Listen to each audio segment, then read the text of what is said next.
Broad topics, broad minds, broad hosts, but not just for broads. This is Broadscast with Kim Goldman and Jackie McDougall.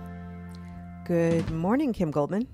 Good morning, Jackie McDougall. Good morning, everybody. So, first of all, I want to say thank you to our amazing sponsor, Stark Social, who, as you know, Kim, and now the rest of the world knows, has created our website and helps us with all of our social and technical and nerdy needs. So thank you to them.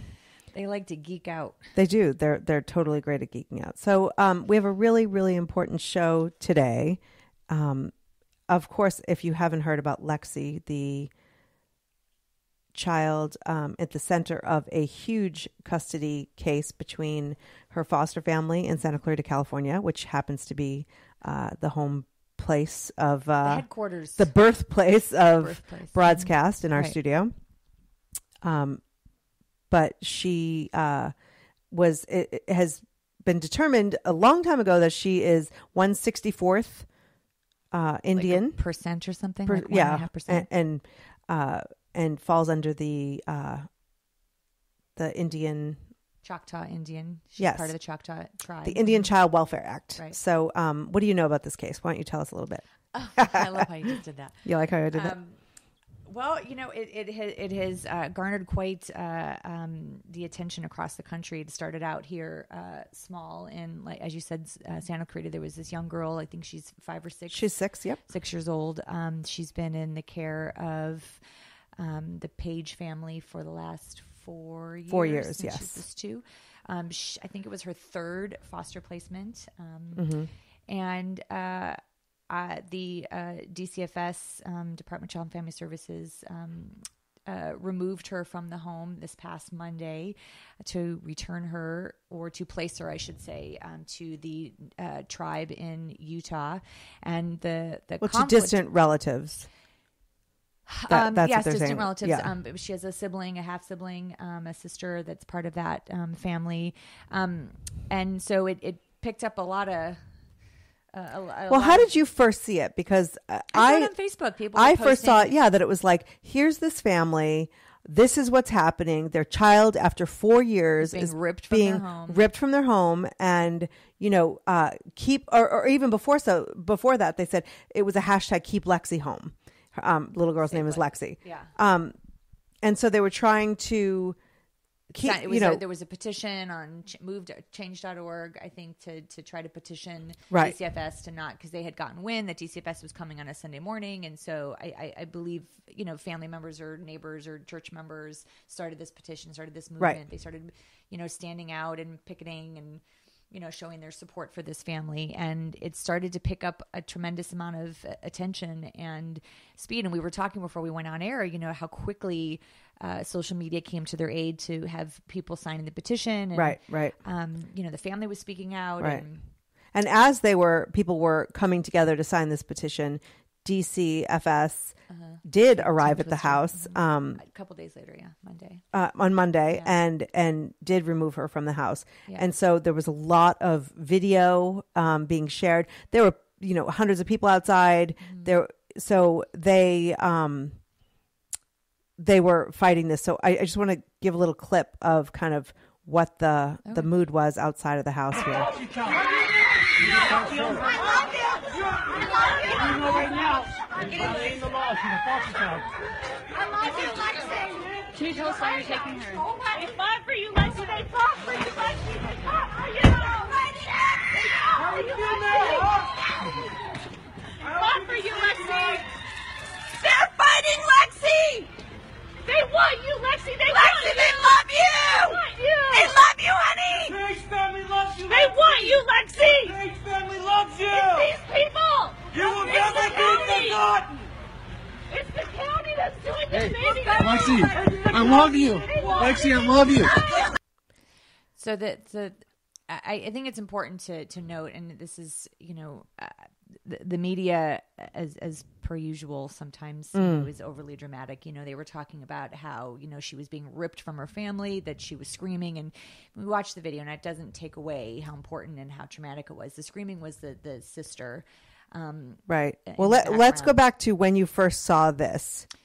before, like, so what I want to, what I was going to say though is that like I was like, oh my God, she was ripped from her. So I right. clicked So on I the want to link go with my actually in link. chronological order of like how everything unfolded and how we felt. Like I still can't listen to that without like my stomach hurts. Right. Right. And it was so emotional, and it was like, what kind of evil? Well, that's what I'm saying. So I saw the link that said she was ripped from her home, and so I clicked on it. You Right. know, and I was like, "What is happening?" I saw all these feet, you know, all these Right. posts, and Right.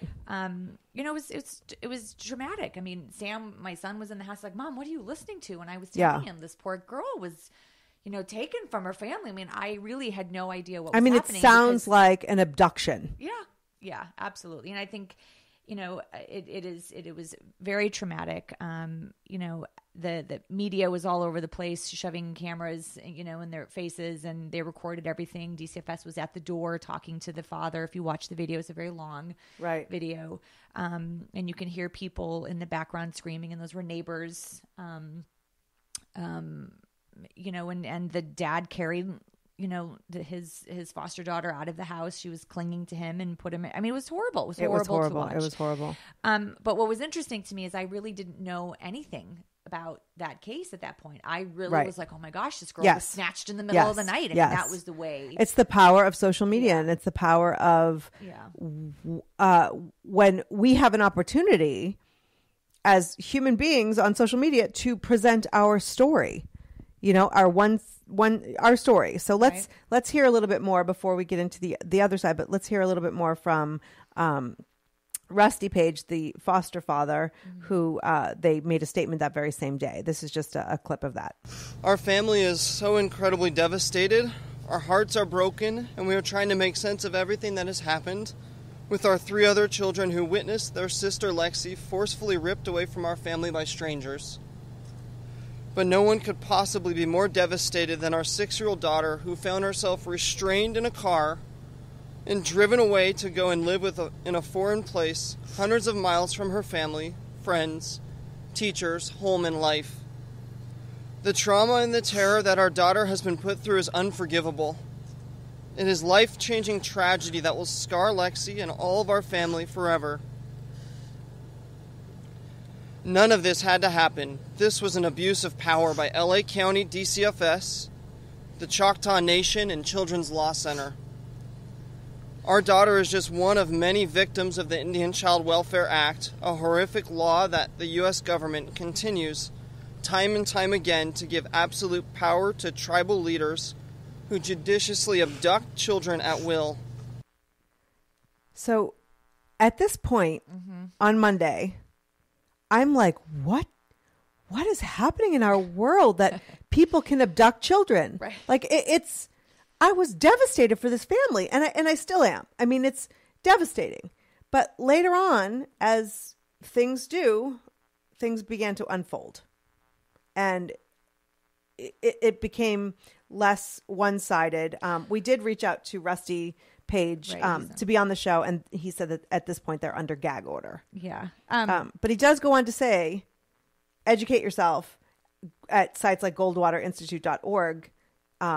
And as you know, I spoke with a couple of sources at DCFS this week, and they said those sites are created by people who've been in situations like this. Right. And they can be volatile, they can be very passionate, and they can be very one-sided. Right. So, you know, that's something, just heads up before you head over. Well, I think from me, you know, and you know, even you and I, like, you sent me a note, like, wanting to talk about this for the, you know, this family, and we have to get them, you know, we should talk to them. And I was like, well, did you read the other side of it? Because I started to do research, which is unfortunately what happens. We all get pulled into the headlines and to the trauma of everything. But then when you start to read it, you're like, whoa, wait a minute. There are all these different facets to it. And I too, devastated for this family. It's horrible. It was a horrible scene to watch. I can't even imagine. And then I'm sitting here and I'm like, but wait, there's got to be more to this story. There just has to be more. There always is. There always is. And I think what ends up happening is sometimes people just don't get past the first couple lines in a paragraph or an image, and they retweet, they Facebook, they share. We're living in a time where people read headlines on Facebook and will get passionate on a soapbox and fight and they haven't even read the post. Right. You know, or the That's article. what I'm saying. What's interesting is, and I didn't really know too much other than what I was, witnessing. And I was like, I don't have time yet to read this. And I went to the Facebook page that was started, the Save Lexi page. I don't exactly know what the hashtag was, but they posted the court documents on their page. And when you read it, I was like, whoa, this has like 12 layers to it. This has been going on for years. Yes. And I think, and that's the part that, I get stumbled because as a victim advocate, as someone who, has been sitting, on both sides and in the emotional side of things and the legal side of things, it's really hard sometimes to separate and to remove emotion and just apply law and apply logic and ethics and morals. And then you're like, wait, but that doesn't always work in the legal system. So I was trying to read the documents and I was highlighting it and I was. This is why we're co-hosts, because I'm the big emotional one and you're the. Well, that's what I'm saying. Like, you and I had this conversation when you were so upset, and I was like, but did you read everything yet? And I knew you were working, and I was texting you like what I was reading, and I was like, whoa, I had no idea. And so I think, and again, this is not to say that I don't have support for what the Page family is experiencing. Absolutely. I equally can understand what the family in Utah experience. I mean, when, there are lots of stories going on, and we obviously need to get into the legal facts of it, but there is a family in Utah that has been fighting for her, and people are saying it's not and she has siblings there. Yeah. Well, let's go to the Choctaw Nations. They responded to the Page's very, very emotional attacks and right. So accusations, and it's a very long. I'm not going to read the whole thing, but some of the the highlights of it is that the Choctaw Nation's values of faith, family, and culture are what makes our tribal identity so important to us. That's how they started this. From the beginning of this case, the Choctaw Nation advocated for Lexi's placement with her family. The Pages were always aware that the goal was to place Lexi with her family, and her permanent placement has been delayed due to the Pages' opposition to the Indian Child Welfare Act. Well, and we're going to have a guest on the show in a couple minutes that who can probably speak to this process too. But there is a unification process that happens. There is this misnomer about DCFS that they pluck kids out of their beds in the middle of the night and they ship them off to these foreign places, with blindfolds, and there's this very negative perception about what DCFS does. And having worked with them for 11 years, I know that not to be the case. Let's just clear this up in case you're just joining us. This is Broadscast with Kim Goldman, Jackie McDougall, and we're talking about the case of the little girl, the 6-year-old girl who was taken from her foster family and sent back to family members in Utah because of the Indian Child Welfare Act. So, Kim, you as an advocate for teens at the Youth Project, you work with. I just want people to understand. No, if I know. They're just, I was getting there. Okay. I was going to say that I do a lot of work with DCFS because we do have situations where kids are in environments in their home where there's abuse or neglect, and DCFS needs to step in to make sure that the safety and the well-being of that child is of utmost priority. And so sometimes children are removed from the home because the environment in which they live is not suitable. And during that process, there are always steps to reunify that child with their birth family, should that be the most appropriate and the safest place for them. So this case is no different. There were parents involved. There were maternal grandparents, and paternal grandparents involved in her case. And the father, who it's been widely reported that he is a drug addict or a criminal, was taking steps to reunify his daughter according to the criteria of DCFS and to hopefully put her back into his care should that be a suitable environment. When that process stopped because he didn't meet the criteria and then he ultimately withdrew his petition for reunification, that's when the process continued to put Lexi back with her family in Utah, which had already been part of the adoptive process and had petitioned to adopt her from back in, I think, 2011. So this has been ongoing. And my point about DCFS is, their role always is to do what's in the best interest of the child. And sometimes it looks different for everybody, and it doesn't always meet yours and my criteria, yours and my, what may look best according to you and I, but their goal usually is to put the child with family members, extended family, and where she could potentially thrive in the most healthy, stable environment. And the Choctaw environment, NICWA, and DCFS and the court system thought that she was better suited in Utah. Right. And just a quick personal sidebar, there was a reason that we actually, with 2 biological children already, went to Taiwan to adopt, because we knew when I looked into foster care, foster adopt program, I knew that the ultimate goal is reunification. Right. It is not to find, so having 2 kids, I was afraid that would actually, happen. And I wasn't in a place with 2 really, really small children to allow that to happen. Yeah. But I mean, that's, and we could talk more with our guests coming up, but I just want to read a little bit more of the Choctaw Nation statement. We are disturbed by this weekend's flurry of negative media attention regarding the attempted reunification of a child with her family in Utah. In this contentious custody case, there were no surprises as far as what the law required. Yeah. The foster family was well aware years ago that this child is an Indian child whose case is subject to the requirements of the Indian Child Welfare Act, and who has relatives who are willing to raise her if reunification with her father was unsuccessful.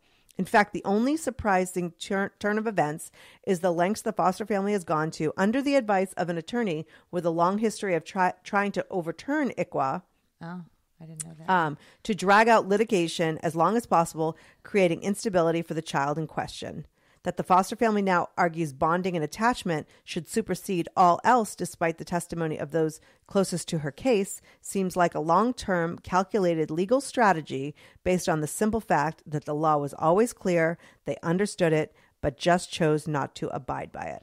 Well, and what's interesting though is this is when I would suggest that emotion takes over. Like, I get that this family at that point bonded, and if they have an attorney that comes to them and says, you know what, I think this is in the best interest for Lexi to stay with you. Let's fight this. Let's do what we can. Mm-hmm. I probably would have done the same thing. Right. I mean, even though I was told over and over again, I don't know. I don't know that I could ever put myself in a situation that my child would be taken. I mean, I don't know that I could ever foster it. I think you and I've even talked about that. I don't know that I would be a good fit. I think I'd be a great parent, but I don't think I could ever bear the thought of sending someone away after I bonded. But I applaud them and their efforts, but I worry, that there were extenuating circumstances, but then it was prolonged by the court system and emotion and by an aggressive attorney who probably feels very strongly that she could change the law. I mean, in the NICWA, I mean, it's been in place for, I don't even know how long, that law. 1978. Oh, thank you. Yes. Yeah. So, yeah, I mean, I can understand it's going into a situation like this, this many years ago. I can understand that maybe they did they did agree to this and they knew what was happening. Right. And you're right. Emotion comes in and it doesn't take very long for a child to be in your care and for you to be meeting their basic needs, for that child to feel, right, attached to you and you to them. Right. Having an adopted child, like I understand, but I never had that risk of her not being with us. Right. Right. So I do understand that, but does emotion supersede the law? And, and for anyone who, we'll try to get to them. We have a lot going on this show today, but if you want to comment on Facebook, on Twitter at Broadscast Show, let us know what your thoughts are and maybe we'll get them on the air. The interesting thing, there are, talking about, adopting in the foster care because that, adopting in a foster child, because that's a big, contention and issue in this case. And, I think there were out of the 51,000 foster care kids in California or something, like half of them are adopted by their foster family. I mean, this is, it's an overwhelming number, and I do believe that foster families really do try to take into consideration what their role is as a foster parent, that it is, short-term. Sometimes short-term can be 3 weeks. Sometimes short-term could be a couple of years until there's an appropriate placement. But that is sort of what you sign on for. And I don't know how you prepare yourself for that. I don't think that you could. I don't think you could ever be prepared. But at the same time, the law is the law. And to go into this, I think that clearly these people have an open, loving, but can we go back to the video for a second? Because now that we've revealed a little bit more of this and you listen to that video, I think as a, if we're going into a scary situation with our kids, we try to prepare our kids. We try to set them up, make them understand how things are going to go. This is what we do as parents. Right. I have a child with autism. So we go into difficult situations and it's like, this is how it's going to happen. I don't want there to be any surprises.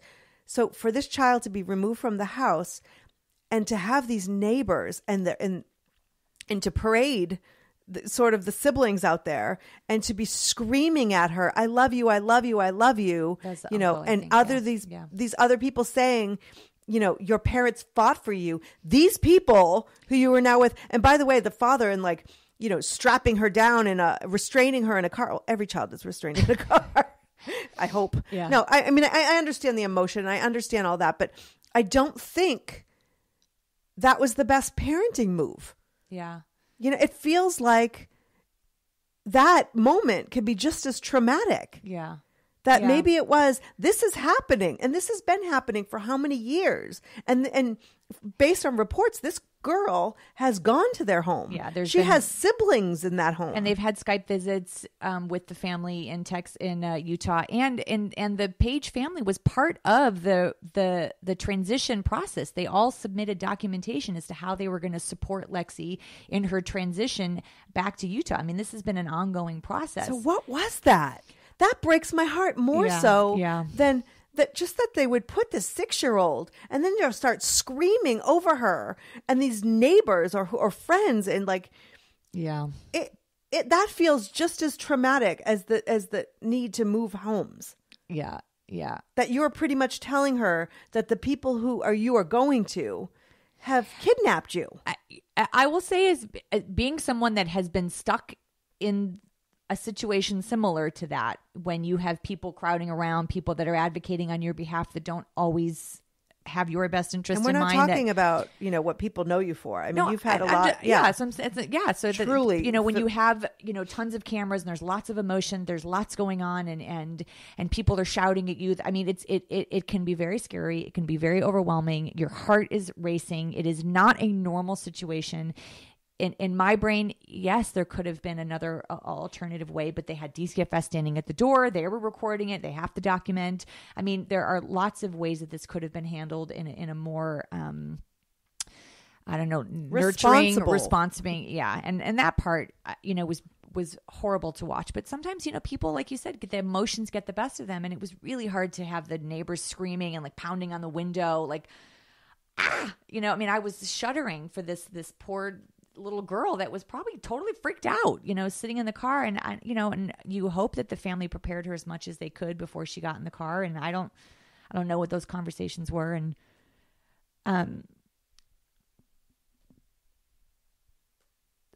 wait, how's that happening? I don't know. I'm hearing my own voice in my head. And oh, I see. What happened? There we go. Yeah. Apparently, I had Spreaker on up. Oh. Sorry about that. Anyway, yes. But my point is that sometimes you have people advocating on your behalf that don't always know the whole story, right? Are not always expressing your exact sentiments, and what your wishes are and message and mission are. So let's just take that into consideration too. Yeah, it's but I think I'd really like to bring this, open this up to other voices. You mean we have other people that like to talk other than you and I? It's not just you and I. And in a bit, I'm going to talk about my two sources from DCFS and their thoughts on this. They choose to remain anonymous for obvious reasons. But in the meantime, we have Jennifer Storm on the line. And she's an expert on victims' rights issues, and she's an outspoken advocate and also a foster parent. Jennifer, are you with us? Hello, Jennifer. Let's see. Jennifer. Is Jennifer there? I don't hear her. This sounds familiar, doesn't it? Is this thing on? Oh, I can see her again. Why does this happen? Well, let's talk about a little bit about DCF. Why don't we talk about DCFS while I get Jennifer on the horn here? Well, as we alluded to earlier, DCFS, is a very large organization. And in other states, it's, child welfare services or CCP or something, child protective services, whatever it might be, CPS. Mm-hmm. And the role of DCFS, as per usual, is to, ensure that the safety and well-being of the minor who may be removed from the home and is a part of the foster care system, which, by the way, is a ward of the court. So they're the court's responsibility at that point. And so the role of DCFS is to find an adequate placement, but then to ensure that child has, therapy and visitation, and that all family members involved are receiving proper support and resources to make sure that family merges if it's in the best scenario. We have lots of kids that I work with that are removed from the home and are placed with other family members that, they're called de facto parents, that are in place to serve as pseudo parents until that child can be reunified with biological family members or extended family members. Right. And in my conversation with DCFS, my couple sources, they were not immune to understanding that an attachment was formed, right. And that their hearts feel victimized. Right. They want attachment from foster parents, and that's what makes a good foster parent. Right. So they were very clear that they can't negate how they feel, but these laws are here for a reason. Right. And the child must have been deemed pretty fairly early on to be under the ICWA Act, because there are a lot of people who are consulted, and a lot of the steps maternal that are family taken. Came forward and reported to DCFS that the young girl was part of the Choctaw Indian tribe. So from very early on, things, the foster families have all been advised that potentially, could be an obstacle later down the road should the family ever want to adopt, that there was already a family that was identified as being the adoptive family should reunification not be successful with the father. And,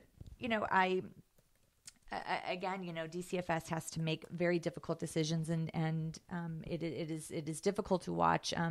Being someone that works with DCFS and has colleagues in that department, it's hard to also hear them coming under attack, for doing what the law dictates they do. And, right. And so, they were saying that this law is important.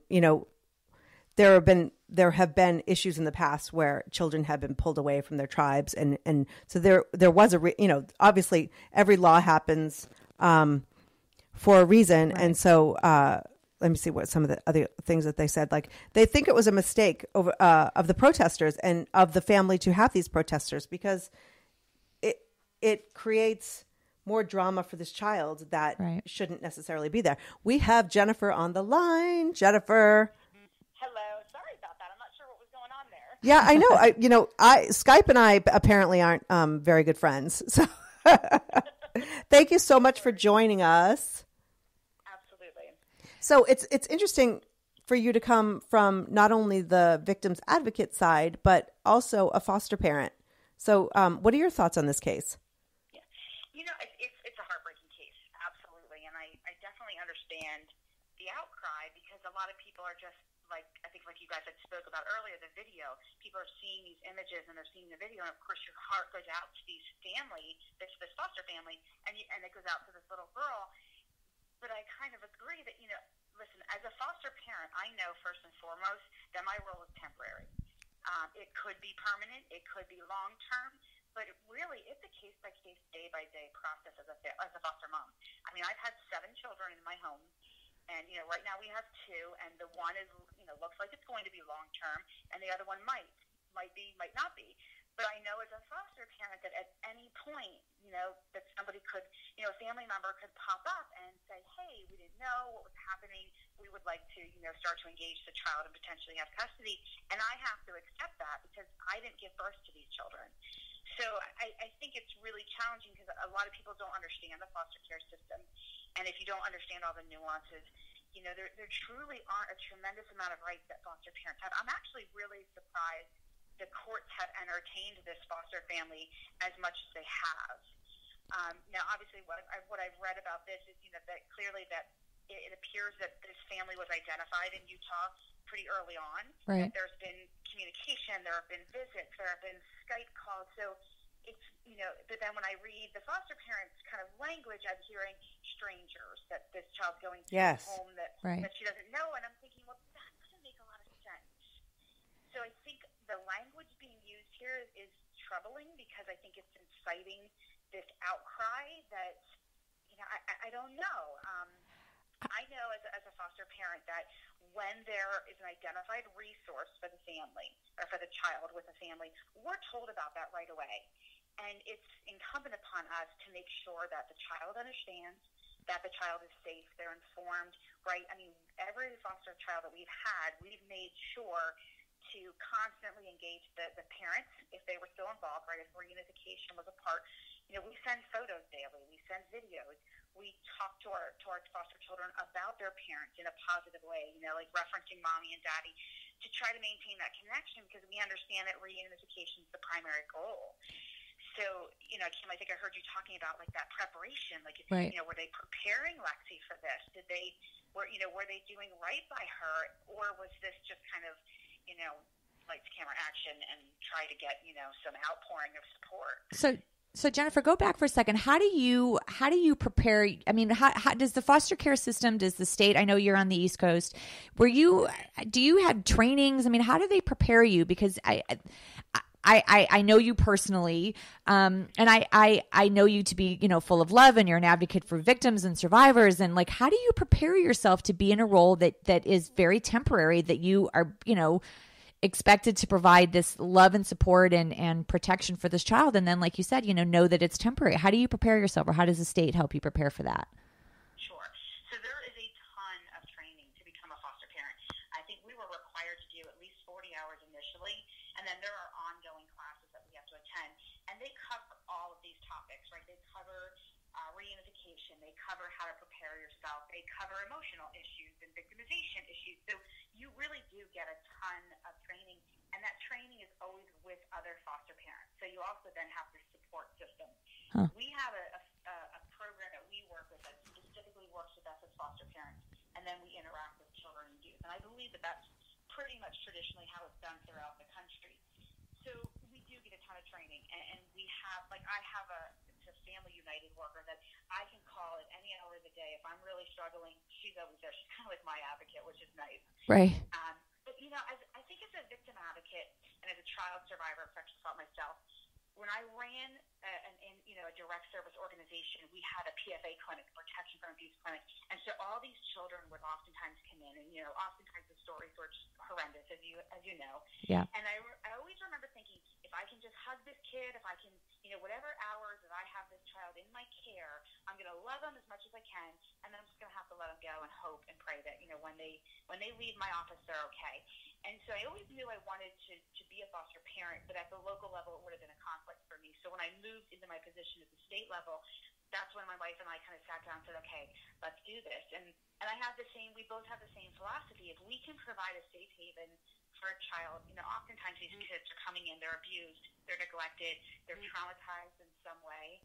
So if we can give them some type of a safe harbor and just give them as much love and affection and attention and stimulation, mentally and emotionally, then we've done a good thing. And if they go, we've had kids who have gone back to parents who have really gotten their stuff together, and that's been amazing. And we still keep contact with those parents. And we, on Facebook, we see these children thriving. And then we've had children who have gone back to places that weren't great. Some, to relatives that they didn't know. And that's kind of, it's worrisome, but at the same time, there's nothing that we can do. So we just have to know that, okay, we did what we could in those moments, hours, weeks that we had with that child, and hopefully the resiliency within that child will will survive whatever circumstance they find themselves in now. So you hinted, well, you didn't hint. You stated before that foster parents don't have that many rights, and that you were surprised that the court even heard this case. Why is that? I mean, why don't you have that many rights as a foster parent? A lot of it is what you sign up for. When you sign up to be a foster parent, it's very clear. It's made at least very clear to us that you're a temporary placement for a child in need, and that reunification is the primary goal. I mean, I can't tell you how many times we hear that. Reunification is the primary goal for all children, and that makes sense. You want that, children should be with family if that's a safe and loving and nurturing environment. And the siblings, being with siblings is also a huge deal. Oftentimes reunification is not the norm. It's just not possible, right? Mom and dad just weren't able to get things together. There wasn't another family member. But the courts do really strongly try to keep siblings together so that at least there's some type of familial bond. Right. That they're at least together. And that's not always the case. We've gotten calls where they're like, hey, we have 10 kids. Can you accommodate? And I'm like, no. There are times. And that's only because I don't have 10 bedrooms. If I had 10 bedrooms, I'm sure we would say yes. But it's not always the case. So when they do have to separate them, then you know as a foster parent, okay, I need to know then that not only am I going to be a foster mom for this kid, but then I also have this other family that I'm going to have to negotiate visitation with and make sure that the siblings have time to see each other. Right. And it sounds like, obviously they were trying to go through the reunification process with the father, and they didn't necessarily want to pull Lexi out of this home and put her with those relatives. And well, he was based here, and her family's in Utah, so they kept her. The agreement was to keep her. He was based here. He was based here. So so she was here, right? In order to facilitate visitation. The Page family kept her in California, where the father was. Right. Okay. So that makes sense. Yeah. But I can't. I keep going back to siblings because, I have an adopted child from Taiwan, and she talks about, like, wasn't there anybody else? Didn't I have an aunt? Didn't I have a older brother? Didn't I have somebody who could take care of me? And it doesn't mean I don't want to be here, but it does mean, like, blood. However you look at it, it's still, there's that biological tie is there. And she has questions on why other biological family members did not fight for her. And so the fact is that Lexi, if she's going back to siblings, and I don't care if they're half, because I have half siblings that I don't consider half, they're your siblings, And so the fact that she would have that and that connection and that bond and that understanding from them because they've been through a similar thing, I think is important. It really is.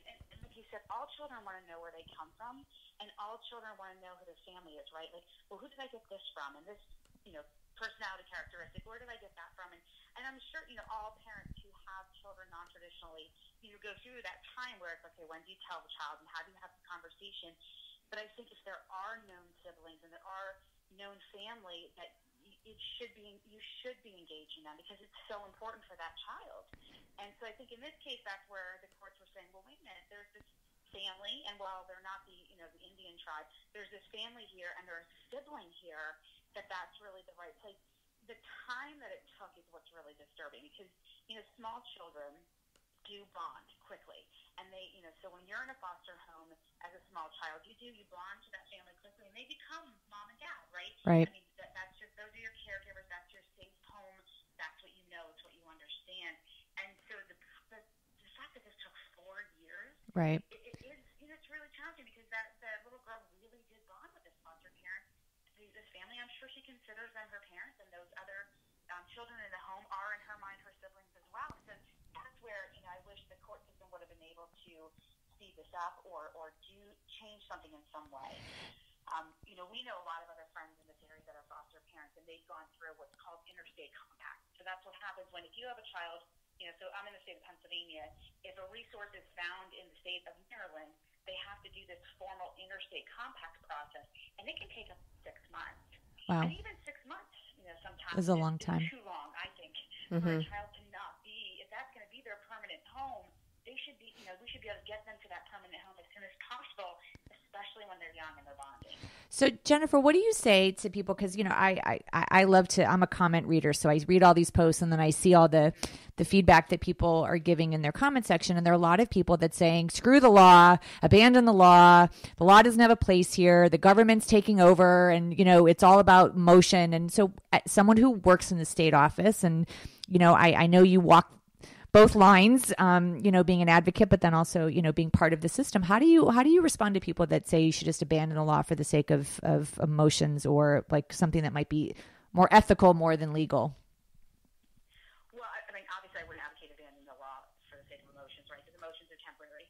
So, you know, those photos of the father kind of just aghast with emotion are going to fade. And the reality is that this child, you know, is going to kind of go on and have a life. And so we have to kind of somehow pull ourselves out of the emotion and just look at what's in the best interest of this little girl. You know, it appears that this home is a safe home, it's a loving home, it's a home with siblings, it's a home where she'll be connected with family. She'll apparently have, you know, ties and roots to the tribe. So in that sense, is it in the best interest of the child? You know, and it's hard when you see these images and you get caught up in emotion. But I'm also a firm believer that we don't give children enough right. Yeah. And that we don't give children enough say. And I've said this for a very, very long time that, you know, we should be listening to children and understanding and incorporating their voice in some way and understanding that you can't give, you know, a child just the right to stand up and say, well, this is what I want because, you know, we know what we know about children and we know what we know about the adolescent brain and brain development, but there should be some say there. Yeah, it's interesting. You know, being a divorced parent, I've had to have a lot of things decided by a court. And when you have to relinquish control to people that don't really know you, that don't know you every day, that you get to talk to for 5 minutes in front of, you know, trying to plead your case and try to have proof and you know, tell the court what you know is best for your kid. And then a court goes, no, I don't think so. Mm-hmm. It's really hard and to. That is frustrating. Yeah. Definitely. Yeah. It's hard. And that's where I think, you know, CASAs, court-appointed special advocates or child advocates are vitally important.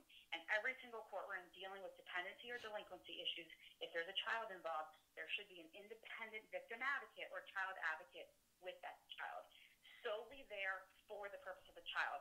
And when you have that, then that person develops a relationship with the child. They're in the home. They're viewing the surroundings. They understand the concerns. They understand the issues. And then they draft an independent report that goes to the court that's solely the child's well-being. You know, sometimes, go ahead. I was just going to say, we're actually going to get into some of the ways that people can help coming up in just a minute. I just want to ask a couple of questions. First of all, can you go back and say why we should follow laws and not emotion? Because I think that was like the headline of the show. Well, you know, if you go, emotion is temporary. Emotion is temporary. It truly is, and it fades. You know, and then if we ran society by emotion, could you imagine how chaotic? But also, I mean, it would be anarchy, right? But, you know, go back to what Kim was just saying about her own, you know, her own challenges or whatever when she's in situations like this, like you were just saying, courts and things like that. Yeah. You know, on the other side, there's also often equal emotion. Right. It doesn't make that person right. It doesn't make this person right. It doesn't, you know, I mean, unless it's in your case, because you're always right. But, but I just, you know, emotion isn't just a one-sided thing. Usually both sides or three sides or five sides are all emotional. You know, so how can we start making, but the other thing was when I was talking to a couple of DCFS, I always want to see DCSF, but DCFS employees or you know, sources, they had said that they think that the Pages will actually lose their rights to be foster parents based on their conduct in this case. Do you agree? I would probably think that yes, that an agency is going to be challenged to put another child in their care because are they going to do this every time? And what I mean by that is that, again, when you sign up to be a foster parent, you know that your role is temporary and that at any point that child could be reunified with a family member. And so if you're kind of going in now, don't get me wrong, if this child were going back to an abusive home and if there was, you know, all kinds of documentation that like she were going back to her father, or if there was some legit serious concerns and if children and youth were failing this child, then absolutely, you know, you want someone to advocate on behalf of this child, but that just doesn't seem to be the case here. And so I would agree. I think that they would probably be terminated as foster parents. And that's sad because they're probably, I mean, I don't know them, but, based on how they've given Lexi, a positive, strong upbringing for the 4 years that they've had her, seem like the type of people that you'd want as foster parents. But if you're going to use these cases, and get on your soapbox and not and do this in front of the media, that's a liability, because DCFS is, I mean, based on these two sources I was talking to, they work really, really hard, and they get Kim was mentioning at the top of the show, they get a bad rap. They have a bad, like they're looking to pluck children out. Like, if you make a mistake in your life, here they come. I mean, it's kind of like, a running joke in some ways, but they're really trying to do what's in the best interest of the children. Well, and the other, and that's what I agree with what Kim was saying earlier on the show. Like, yes, I think that these parents were probably really loving and supportive, but the fact that they paraded this child out in front of like a barrage of media, and they videoed her and they dramatized this to the degree, that's traumatizing. Like, what they did to that little girl is traumatizing. And so, then there's this other thing that when you're a foster parent, you're not allowed to talk about your case in the media. That's why when Kim asked me to come on the show, I said, absolutely, I can come on the show, but I certainly can't talk about specific details of kids and cases that I've had, because that in and of itself is a violation of what you sign up to do. Because, I can't even post photos of my foster children on Facebook or anywhere. I can't I can't put on Facebook like their names or any identifying information, because it's about protecting that child. Right. And anything you put out there lives in infamy. And so I don't think that was in the best interest of this little girl at all. Well, and that's what I was going to say, that, unfortunately, when the media gets involved, and the steamroll effect and social media and things get there, it's so quickly moved, Jackie and I were talking about this, that like, I can't even fathom how quickly, I mean, it was on the major news stations. It was on, yeah, it's in People magazine. Yeah. I mean, and unfortunately how, what a miscarriage of information. I mean, there was not even like an accurate depiction of what truly was going on, right? And that's the part too, that how we are responsible on behalf of the media to not even look at all of the details. I mean, they just were reporting that this poor girl was being ripped from her family, and I was thinking, do your due diligence, and now it's quieted down just a little bit, because now there's the flip side, and you're like, oh, wait a minute, but it's not even but it's not even that everyday people are sharing this without checking news sources. And, just to reiterate what Kim said, like, reputable news sources are repeating this information without any sort of research. And the information was there. I mean, I think I mentioned that, Jennifer, that the documentation was, yeah. Kim found it. Yeah. She's texting me and she's like, oh, this doesn't seem like this was the wrong call. Yeah.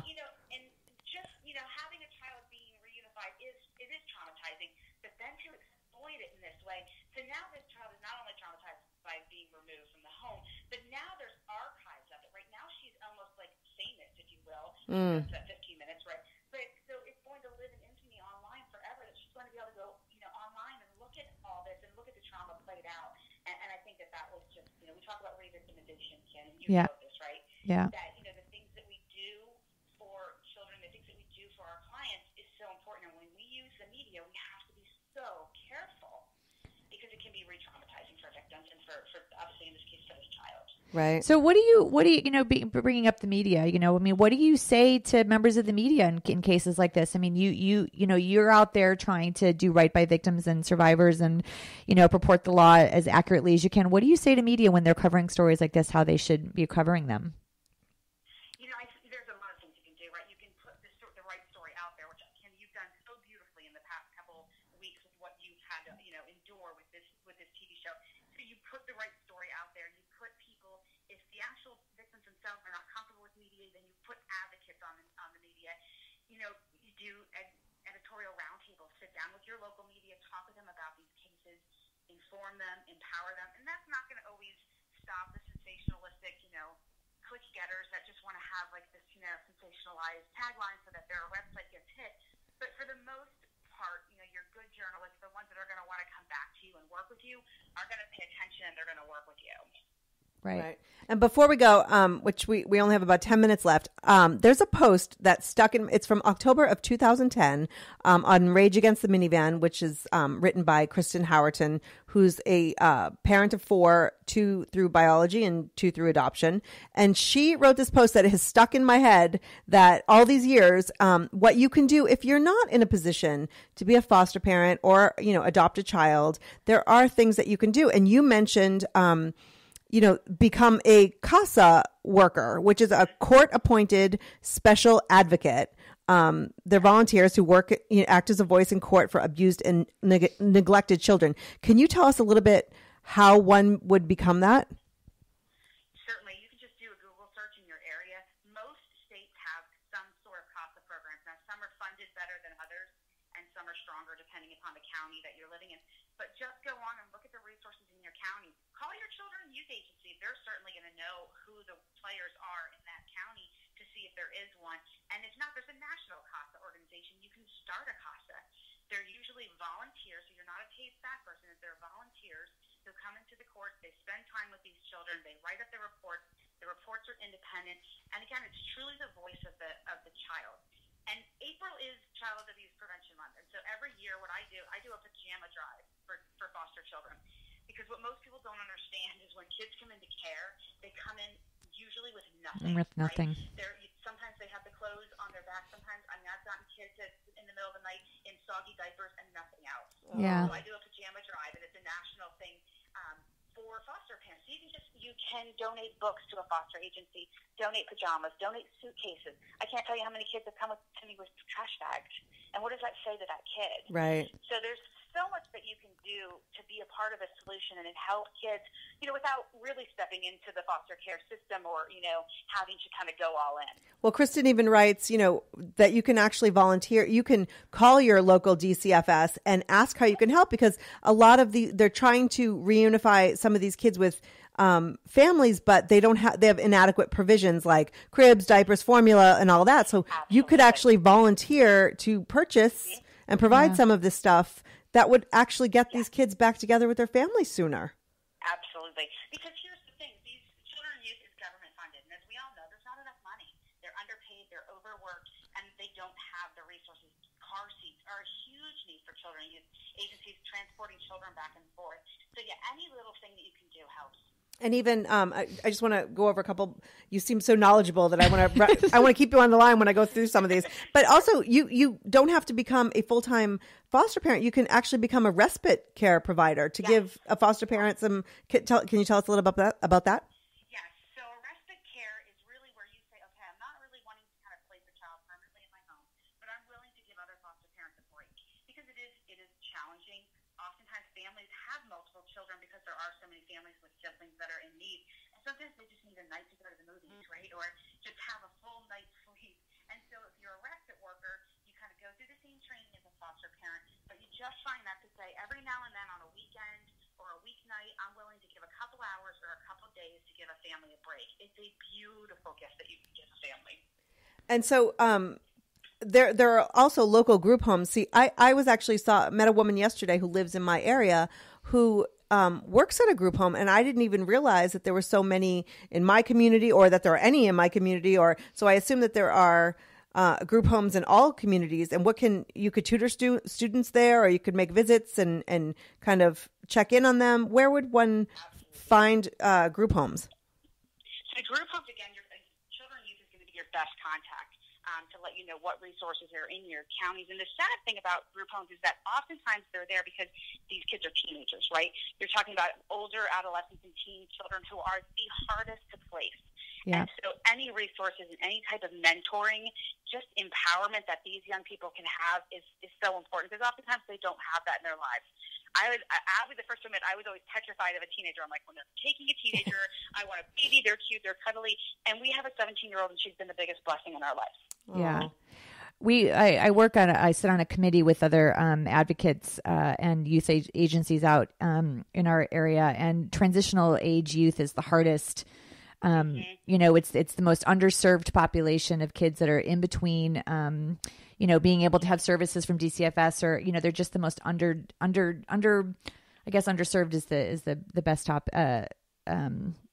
what's it called? Title? I don't know what I'm trying to say. Term. Thank you. And and it's hard. I mean, I really, there are so many opportunities, and I'm glad that Jackie's bringing it up to give back and to get involved. Because I have a friend of mine that's asked me numerous times if I would be willing to become a foster parent. And I listened to the stories of, like you said, Jennifer, kids coming to you in the middle of the night and, not having, or sitting in the sheriff's office waiting for them to find somewhere to go because there isn't a parent or a family available. And it's just, I'm always been impressed by you, but the fact that you are opening your home to having so many kids come and lay their heads in your home is beautiful. Thank you. It's good work. It's hard. Since there have been kids that have left this house that I have just sat on the couch and sobbed, and I did what I needed to do. Ate some ice cream, took care of myself, and then just had to kind of move forward in faith and know that that child wasn't meant to be here permanently, and that's okay. Right. The next one that comes might be. So and it's hard though. There are a lot of faith-based organizations that you can reach out to too, right? I mean, as far as whether it's a church or a temple or anywhere, they could probably direct you. But also there are so many, like you had said before, Google, because there are also places you can write a check, you can donate your money, you can, there's always something, even if it's $5 a month, it adds up. You know what I mean? So I think it really does. There's always a place for people to help kids. And I just think it's really, right now, I was telling Kim that there's so much momentum with Lexi and all of these people who are trying to save in air quotes here, like one little girl.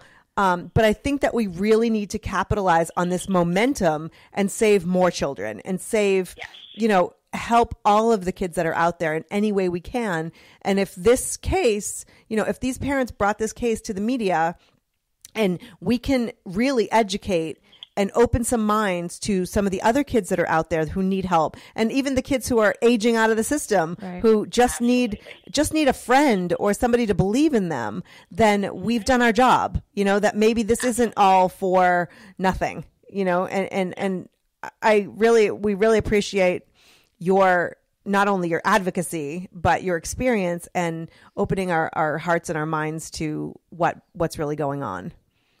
Sure, absolutely. Thank you. So where can people find you, Jennifer Storm? I have a website. It's jenniferstorm.com, and there they can kind of learn all about me. You can also reach out to me via email, jenniferstorm119@gmail.com, and I'm pretty open. Any resources or guidance that people want, I respond to emails typically within 24 hours. So that's great. And were you born with that name? Because it's just too fabulous. I was. I was. I'm never giving it up. Yeah, I'm like, I would never. I'm sorry. I'd be a storm forever. But you really are. You're a powerhouse, and you do so much for so many people, and we appreciate your time. Thank you, Jennifer. Thank you. I appreciate you having me on. Have a great day. Thank you. Bye. Take care. You too. Bye. I think that her knowledge is great on both sides of it. You know what I mean? So well, and she's struck me. I've like I said, I've known Jennifer for a long time, and I've only known her in one way. And then in the last couple of years, she's been talking all about her fostering, and I was like, dude, she's a foster parent too. Like, what else can she do? But I love that she's able to, really shed some light on how difficult it is emotionally, but then also just legally, and the importance of always keeping your eye on the prize, which is to make sure that the kids that are involved are of the utmost priority for all parties involved, and not just one party more than the other. Right. But for the record, I think that you would be an amazing foster mother.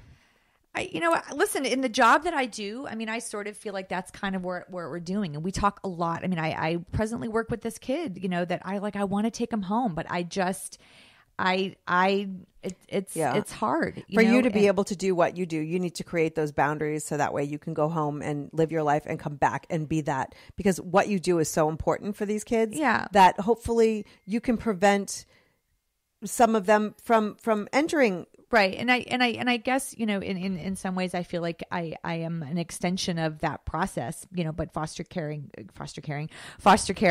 because we are, providing these kids with safety and tools to be in healthy relationships, whether they've been taken from the home or not. And we have lots of kids that are in situations where it's unsafe at home. And part of our job is to help create a safe environment for them, and whether that's just with us or utilizing our resources with DCFS or the sheriff and other resources, there is an extension of foster parenting in that regard, because right, you know, we're the go-between sometimes. Right.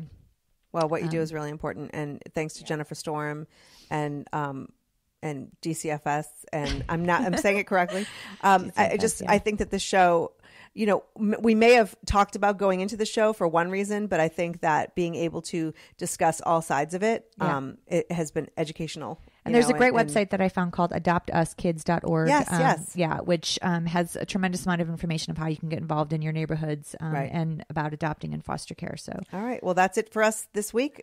We will see you next week. We got a great show, so tune in. See you later. Bye-bye.